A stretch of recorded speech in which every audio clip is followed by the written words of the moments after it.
Kalau dari turun terus berbalik menjadi naik, kita ada di posisi yang ya cukup baik lah untuk kita memulai tren itu. Itu konsepnya gitu ya. Bukan berarti terus RSI 7 ini mengenali tren, tidak ya. Tren tidak ada yang kita kenali. Kita tidak bisa tahu harga itu mau naik, mau turun, mau bikin tren apa, terserah mereka lah. Yang kita bisa tahu adalah bagaimana ketika kita mendapatkan tren itu, kita ada di ujung yang terbaik. Dan kita bisa mempertahankan itu selama mungkin.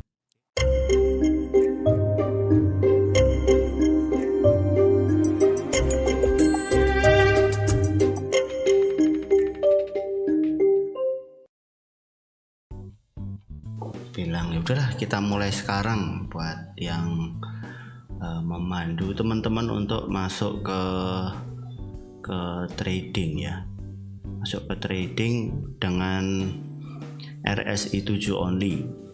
Kayak ini yang kita lihat di chart sekarang ini nih, kayak yang ini nih, ini kita pakainya GU. Oke ya, kita pakai GU desain, terus hanya akan memakai RSI 7 saja. Oke, apakah kita bisa hanya dengan RSI 7 untuk melakukan eksekusi trading atau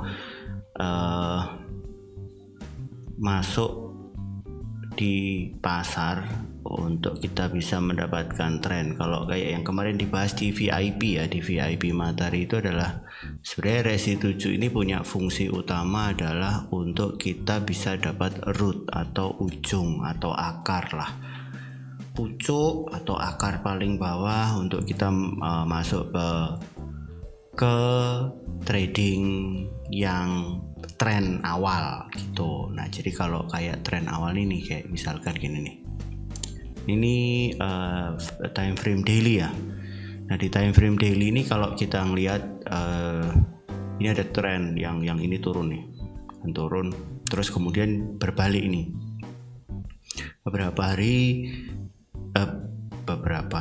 beberapa bulan terakhir tren ini balik naik.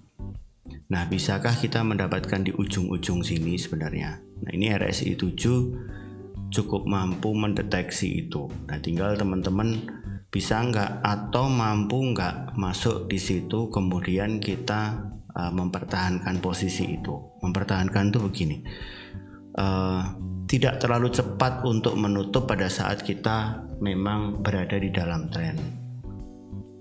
Jadi yang terbanyak teman-teman jalankan di sini adalah ketika misalkan ya teman-teman bisa dapat di ujung sini nih, open buy nih ketika RSI 7 masuk, terus baru profit sedikit sudah di cut.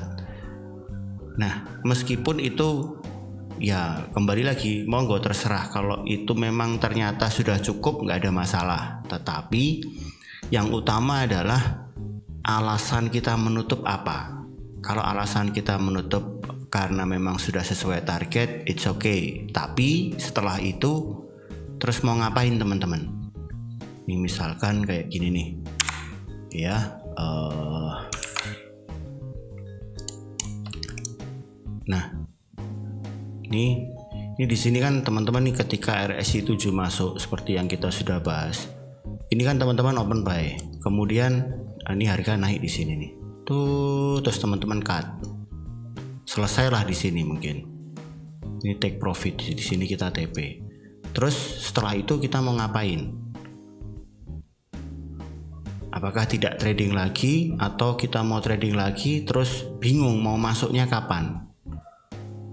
Nah, ini yang sebenarnya kondisi yang harus dihindari. Kalau kita memang punya posisi di sini, memang kepinginnya kan kita akan bisa sampai sini nih, belum tutup nih. Tapi karena ini daily, kalau teman-teman lihat bahwa ini di atas ini adalah daily kan, ini nih daily nih, yang atas ini nih daily nih. Ini kita posisi ini turun saja, ini sudah 1 minggu lebih. Ini ada posisi naik kemudian turun, ini ada turun, ini ada turun. Bagaimana kita memaintenance itu kan?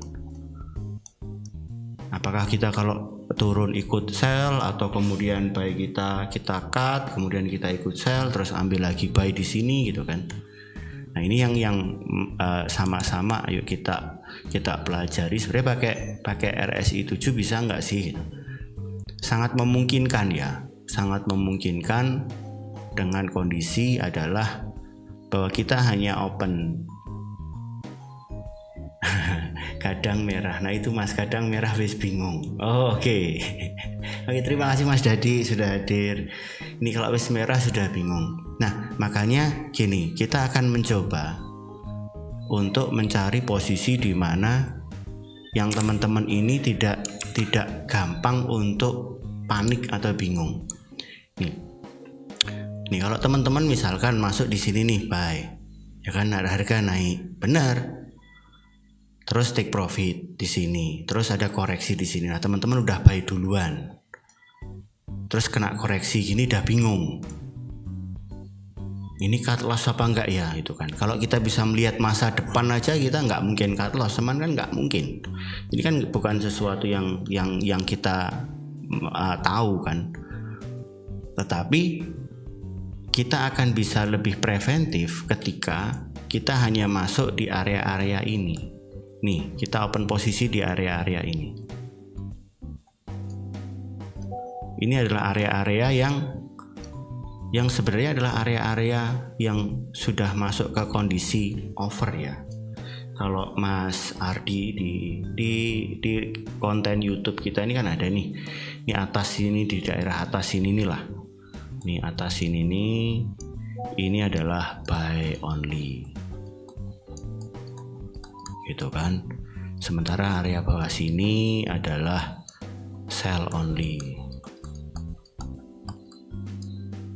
Nah di sini kita ini boleh buy boleh sell di area sini nih. Ini area konsolidasi ini namanya. Oke ya. Nah terus kalau kita hanya buy di titik-titik bawah tadi, terus apa ya? Kita ambil posisinya di titik-titik atas atau bawah ini. Apa yang harus kita ambil? Yang harus kita ambil adalah kita hanya akan masuk di titik di mana terjadi dari kondisi sell. Di sini sell only ini masuk ke atas. Nah disinilah kita mengambil buy. Apakah ini spekulatif? Iya, sangat spekulatif. Sangat spekulatif. Misalkan seperti ini ya.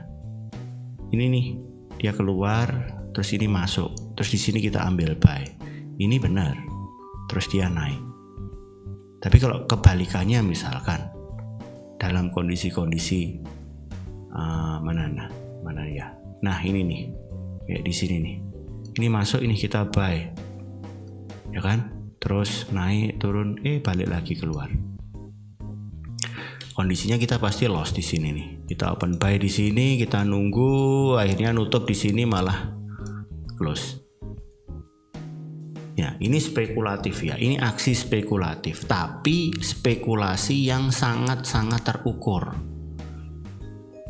Spekulasi yang ada dasarnya, yang tidak awur-awuran, yang tidak ugal-ugalan.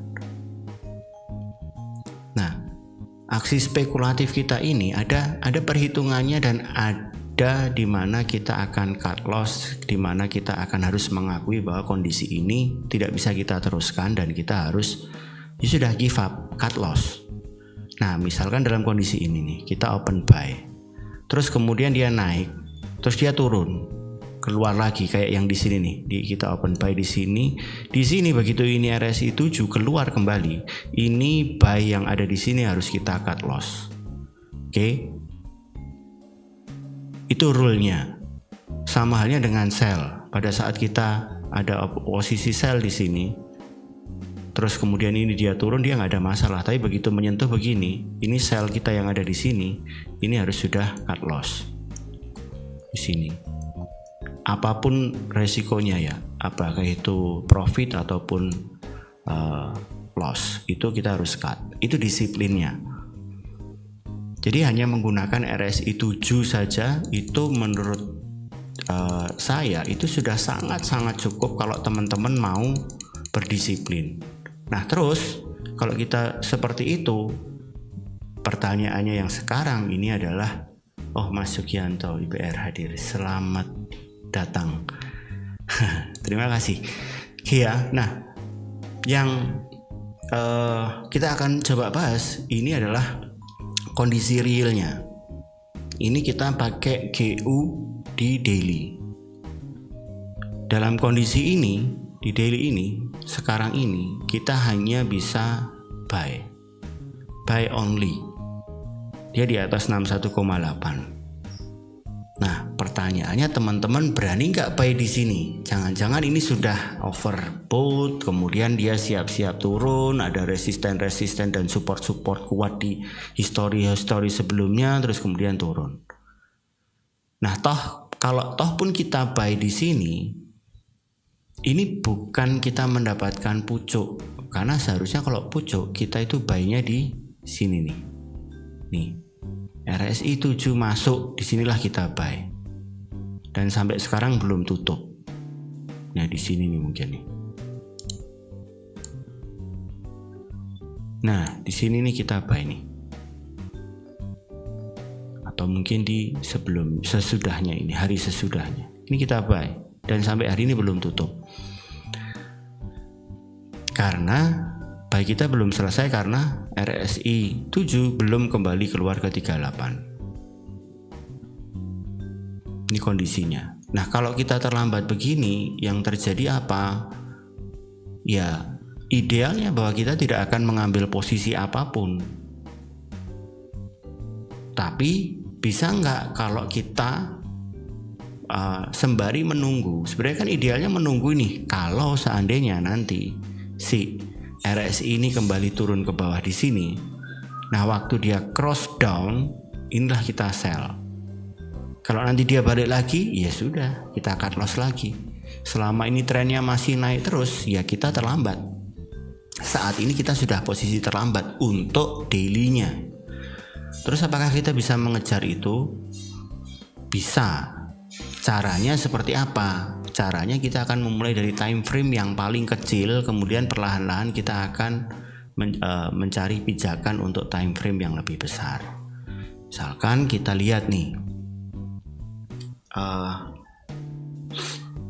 kita lihat nih di monthly, ya. Nah monthly ini sebenarnya adalah kondisi ideal di mana kita bisa open buy.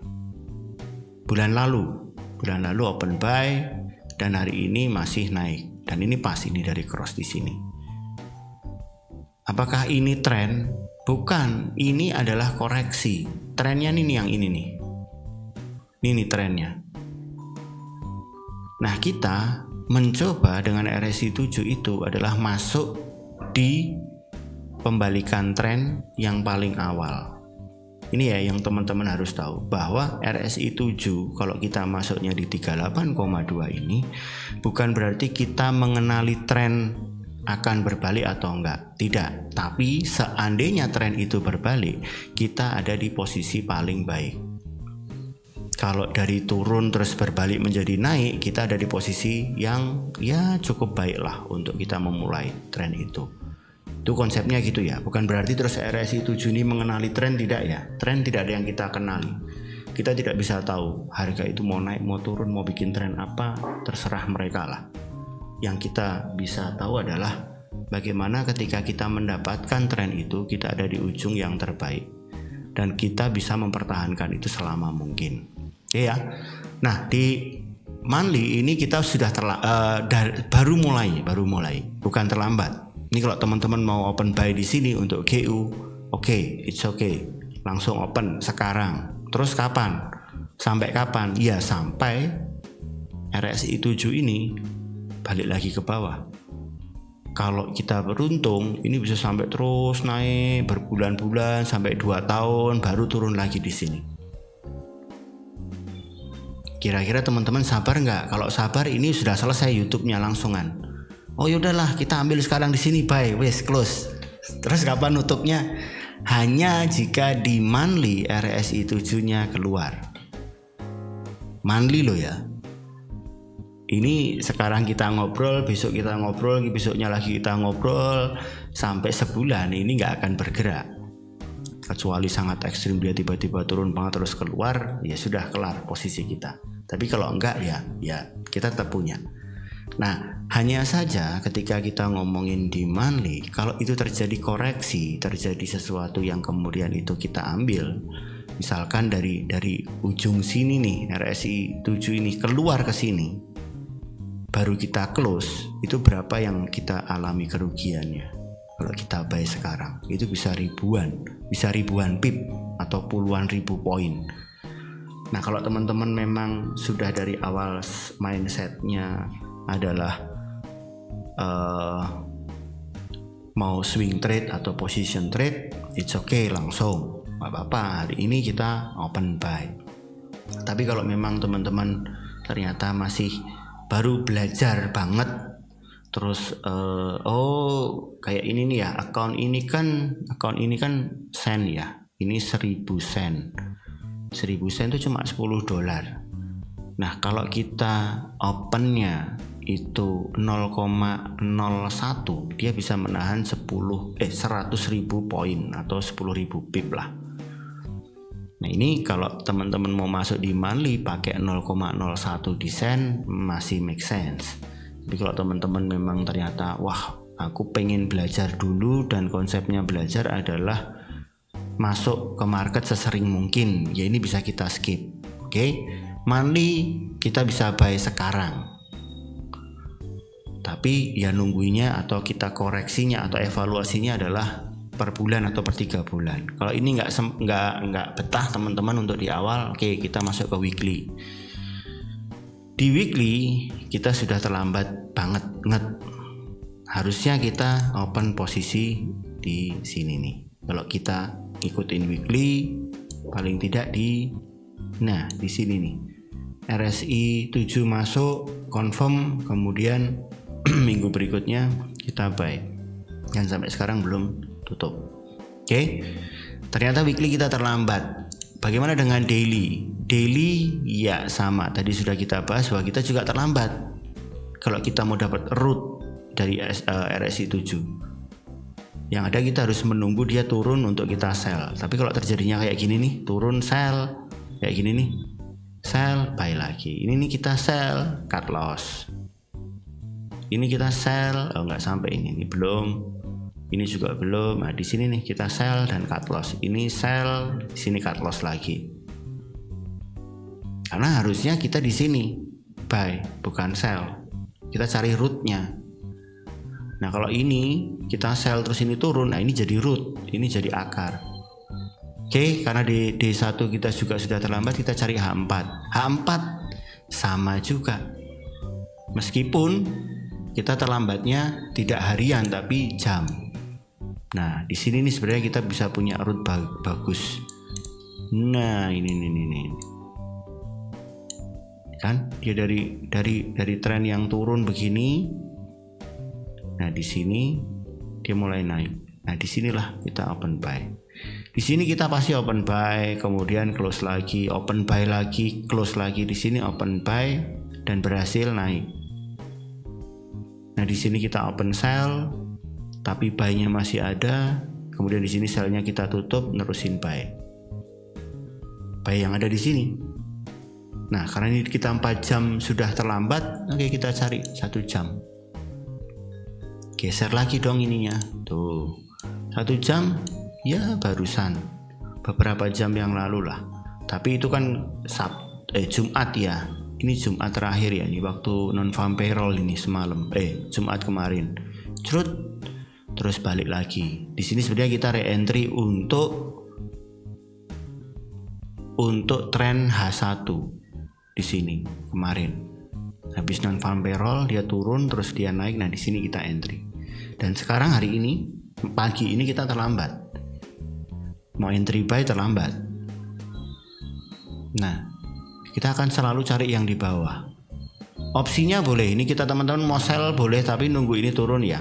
Nah, kita akan cari di 30. Masih sama, posisinya naik semua. 15 ya sama, nggak ada bedanya. sama plug ya dengan yang H1-nya tadi ya. Ininya biru-birunya masih sama dalam M5 ada bedanya. Nah, di sini ada tren baru. Waktu bukaan tadi pagi. Nih, ada gap pagi tadi. Truk, kemudian dia turun ke bawah di sini kan, nyala, masuk. Nah, disinilah kita M5 akan masuk. Jadi kalau kita tadi streaming pagi, di sini nih kita. Mungkin di sini kita cut loss kemudian re-entry lagi nih. Ini kan sempat nembus. Turun ke bawah buy kita, cut loss, kita buy lagi di sini. Hampir sama tempatnya atau mungkin lebih rendah malah. Nah, di sini nih kita bisa. Ya. Nah, terus sekarang ini nih di ujung ini. Ini kalau tembus ke bawah, kita bisa sell. Untuk mencari momen benarkah nanti akan terusin sell ke bawah. Nah, ini terus kemudian kita ke M1-nya. Nah, di M1 satu siklus tren itu cepet banget teman-teman. Kayak ini nih. Nih. Oke, kayaknya udah selesai ini ya punya. Nah, oke ya, kalau kita lihat ini kan ini M1 nih. M1 itu rule-nya sama tetap. Tapi untuk terjadi satu siklusnya itu cepet banget ya. Kayak ini ya, ini siklus pertama kita ada RSI 7 masuk, kita buy, terus selesai di sini. Nih, selesai di sini. Terus mulai lagi siklus baru di sini, buy. Selesai lagi di sini. Nih, mulai siklus baru lagi di sini, buy. Belum selesai. Nah, ini menarik. Karena yang kita cari di sini adalah ini monthly kita lagi posisi buy, weekly udah terlambat, daily terlambat, tapi semuanya buy. Ini contohnya juga menarik nih, semuanya dalam kondisi di atas. Nah, kalau kita sekarang ngikutin, ya yang kita ikutin adalah posisi konsepnya posisi buy-nya. Tapi sambil kita menunggu kapan kita punya sell yang itu nanti bisa menjadi ujung dari sell yang besar, root yang besar, pembalikan tren yang besar. Atau kita bisa pelan-pelan mengikuti tren bullish-nya ini. Sambil ngikutin tren bullish-nya ini, kita akan tetap siap-siap, selalu siap-siap untuk masuk ke titik pembalikan. Kalau itu nanti terjadi ada pembalikan tren bearish, itu kita sudah punya posisi yang paling baik. Nah, oke. Dalam kondisi ini apa yang kita lakukan? Kalau kita mau menunggu, kita harusnya menunggu salah satu nih.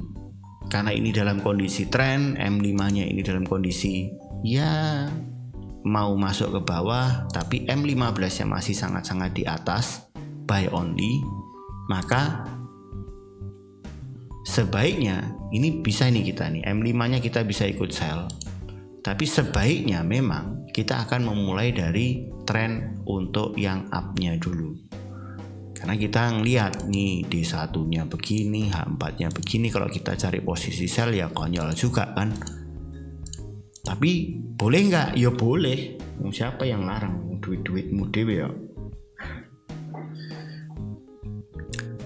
Terus kalau kita masuk misalkan di M1 ini mau buy mau sell, apapun itu, sesalah-salahnya kita itu juga enggak gede. Ini untuk mulai bagus, untuk memulai ke kita. Misalkan ini ya, sekarang ini nih ada di 38, ada di area konsolidasi. Opsinya kita mau nunggu. Kalau kita mau ambil buy, berarti ini nunggu turun ke bawah terus nembus ke atas. Kalau kita mau ambil sell, ini harus nunggu naik ke atas dan turun ke bawah. Terus kalau masih begini, apa yang kita lakukan? Kita ambil posisi buy dan sell bareng. Ya, dalam kondisi ini kita coba ambil posisi sell dan buy bareng. Nanti salah satu yang nyentuh itu yang akan kita cut. Kalau dia nyentuh ke atas, berarti sell-nya harus kita tutup. Kalau kita ke bawah, berarti buy-nya yang kita tutup. Ya karena ini 1 menit harusnya tidak terlalu masalah ketika kita ngambil jangan 0,01 jangan 0,1, karena kita mau ambil root yang besar dan kita di awal ini akan selalu, ini saya omongin ya, kita akan selalu kena konteks negatif atau loss ya.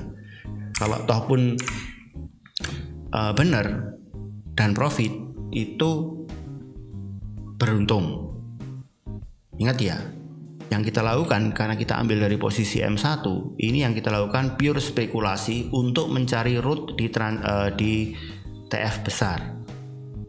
Jadi ini spekulasi, pure spekulasi. Sambil kita lihat bareng. Oke, kita buy, lalu kemudian kita ambil lagi sell 0,01. Iya. Di sini 0,01 kita ambil, fungsinya untuk apa? Kalau nanti RSI ini nembus ke atas, berarti yang kita pertahankan buy-nya. Kalau ini balik ke bawah, yang kita pertahankan sell-nya. Itu ya. Nah, nanti begitu balik, kita lihat mana kondisi yang idealnya adalah kita mendapatkan hedging positif. Jadi ketika ini turun ke bawah, buy kita cut misalkan, kemudian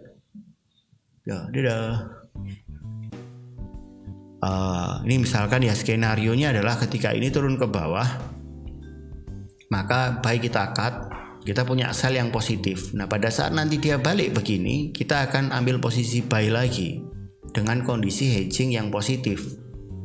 Kepengennya kan begitu. Tapi kalau harga ini sideways terus dan berada di tengah terus begini, ini bisa jadi kita akan loss kiri kanan, dua-duanya loss. Nah itu yang harus kita terima. Karena kita di dalam dunia trading ini ada sesaatnya kita harus memulai dengan kondisi di mana kita akan menerima beberapa kali loss untuk kita mendapatkan pijakan yang baik. Nah, sebelum kita mendapatkan pijakan yang baik, ya teman-teman jangan konyol, jangan pakai lot gede, jangan pakai modal gede, jangan pakai kondisi yang kemudian pakai analisa yang macam-macam.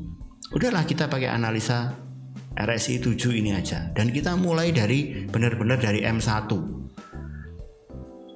Dan ingat ya, M1 di sini hanya untuk kita mencari pijakan M5. Syukur-syukur bisa dapat M15. Nah kalau kita sudah dapat pijakan di M5 mau seperti apa?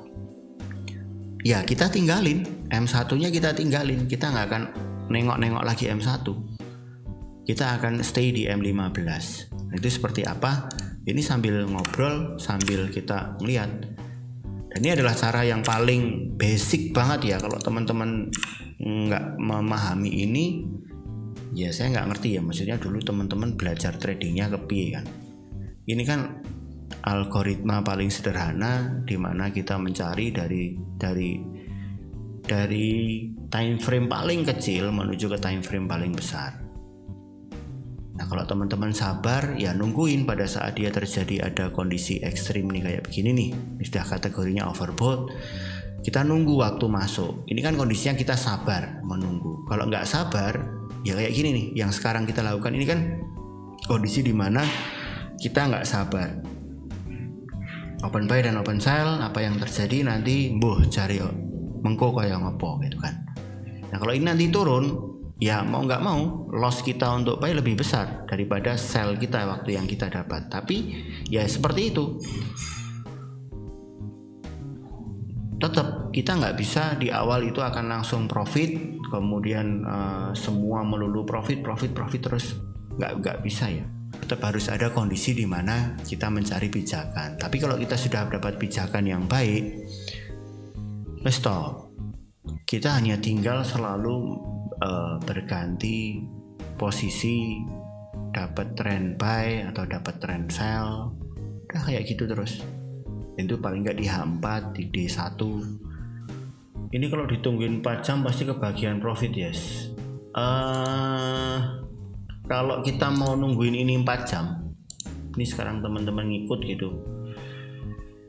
mungkin profit floating ya, floating profit ya, bukan melulu profit ya, tapi intinya adalah profit iya, tetapi yang jauh lebih penting adalah bahwa kita punya pijakan di time frame yang lebih besar. Skenario terburuknya ya harga begini-begini terus sampai 4 jam ke depan dan kita nggak dapat apa-apa. Ini skenario terburuk. Bisa nggak terjadi? Bisa banget. Jadi teman-teman jangan pernah berasumsi, jangan pernah berandai-andai, apalagi berfantasi bahwa nanti harga begini. Enggak. Ya sudah, kita ikuti aja. Dan kita sepakati bahwa dalam kondisi ini saya akan begini, dalam kondisi ini saya akan begini. Kalau ada kondisi begini saya begini. Udah. Dan itu kita tunggu. Jangan pernah melakukan asumsi dulu sebelum itu terjadi. Nah ini sekarang ini kan tuh, ini M1 dia naik turun ini udah mau nembus nggak jadi. Nah ini kita sepakati apakah kita akan mengambil posisi pada saat sudah terjadi, artinya candle close baru kita akan ambil posisi untuk buy atau sell-nya, atau buka atau tutup posisi kita, atau pada saat running. Ini sama-sama bisa kita sepakati. Kalau memang setelah candle tertutup ya sudah, itu disepakati, itu didisiplinkan, dijalani. Itu ini yang sebenarnya banyak teman-teman yang tiba-tiba lupa kalau udah melakukan trading beberapa waktu, beberapa bulan, mungkin beberapa tahun, merasa sudah punya gaya trading yang tepat, tapi kita selalu lupa di basic bahwa kita melakukan ini itu kan pure spekulasi ya. Ini kita berspekulasi, dan spekulasi kita sebenarnya cuma dua, naik atau turun, ya kan, 50-50 loh. Jauh lebih gampang daripada teman-teman nebak dadu atau nebak nomor 4 angka gitu kan, atau 2 angka. 2 angka itu punya kans 99. Jadi kalau teman-teman mau memberlakukan ini sebagai judi, ini adalah judi yang paling gampang. Tapi karena kalau teman-teman itu memberlakukan sebagai judi, ya tidak akan bisa trading for living, karena nggak ada yang bisa hidup kalau kita hanya mengandalkan judi, kecuali judi pro ya. Artinya teman-teman berjudi dan dibayar, bukan hasil judinya, tapi karena bekerja menjadi penjudi dibayar. Nah kalau teman-teman di sini jadi trader forex yang dibayar, tradingin duitnya orang dibayar, ya itu yang paling profit yang begitu. Memang industrinya begitu, tapi ya gimana lagi. Tapi kalau teman-teman masih pengen mempercayai, pengen bisa trading for living, bisa, tapi bukan sesuatu yang mudah. Pelan-pelan lah kita jalani pelan-pelan, dan tidak ada sesuatu yang instan. Oke, tanpa kerja keras ya kita nggak bisa. Sukadan, RSI 7 ketika masuk ke area 61 sell, masuk ketika 61,8, dan kita close ketika RSI 7 mendekati atau keluar dari area. Oke. Maksudnya ini gini, Mas Sukadan nanya nih di YouTube, kalau kita open sell di sini kemudian menutupnya di sini mendekati itu, gimana, bisa enggak? Ini sudah, ini ngomong-ngomong ya, bentar ya Mas Sukadan, ini kita karena naik berarti yang kita tutup apa nih? Sell-nya ya. Nih, sell yang kita tutup, close. Oke. Nah, ini kita meninggalkan buy yang profit. Tapi posisi kita rugi pasti, sudah lebih banyak ruginya. Nah, ini kita akan nunggu ketika nanti RSI 7 balik lagi ke bawah, maka kita akan open sell.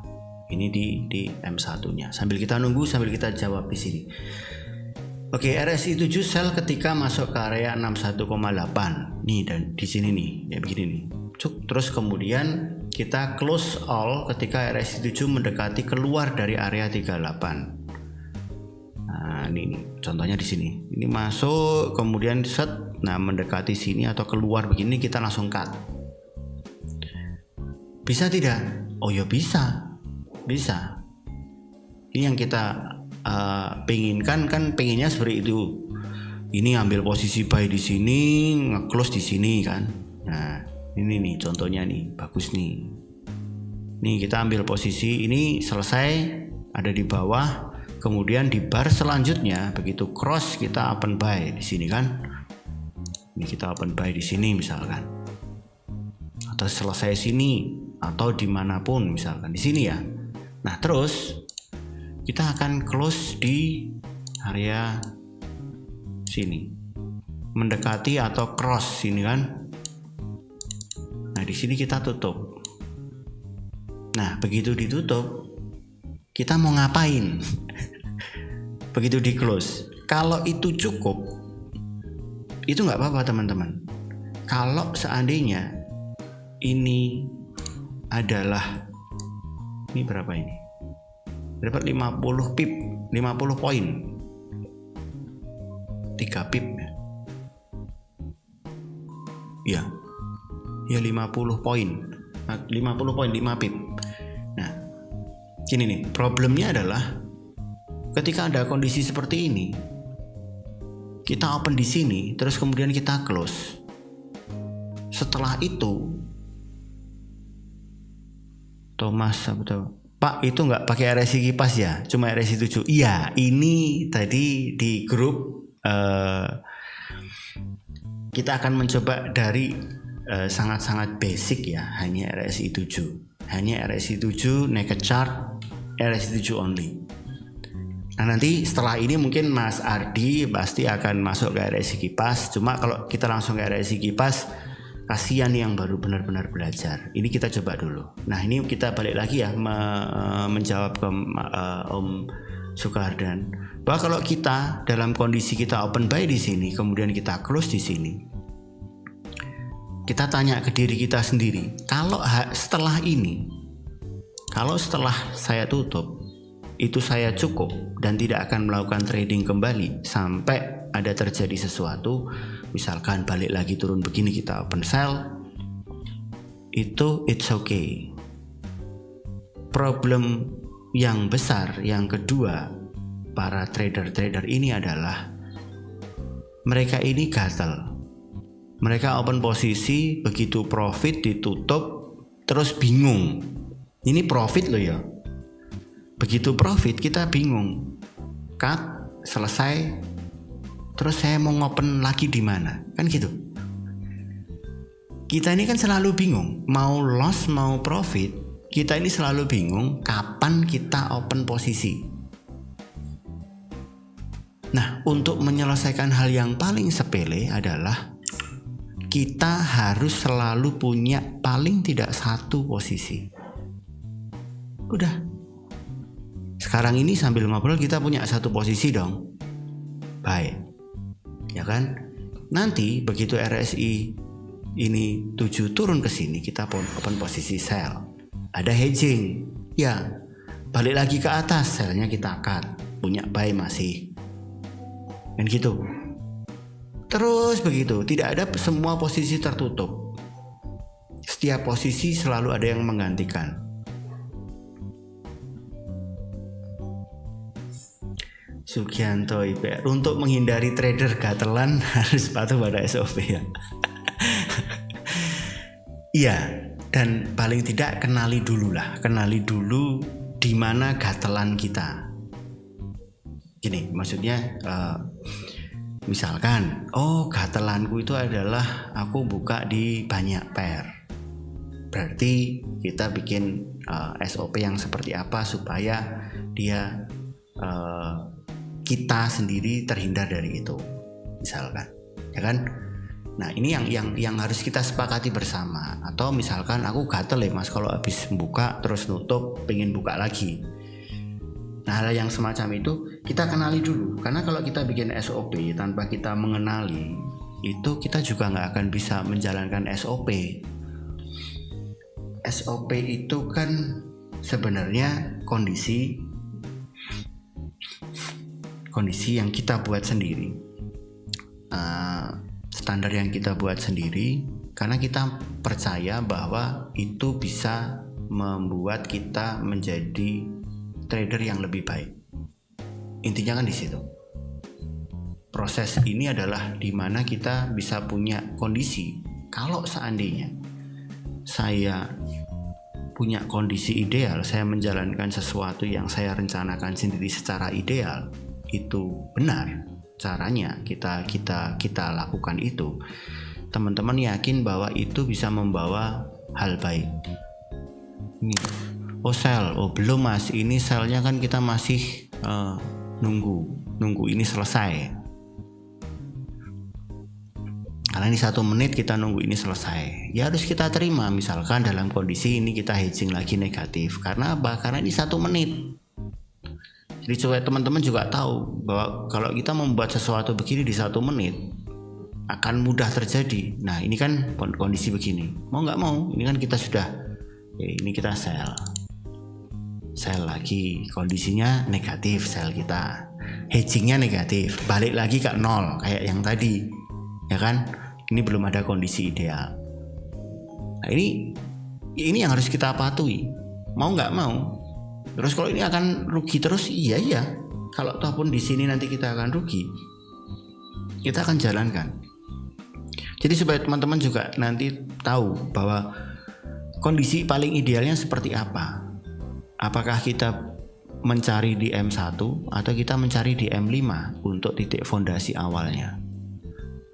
Apakah RSI 7 ini hanya bisa digunakan di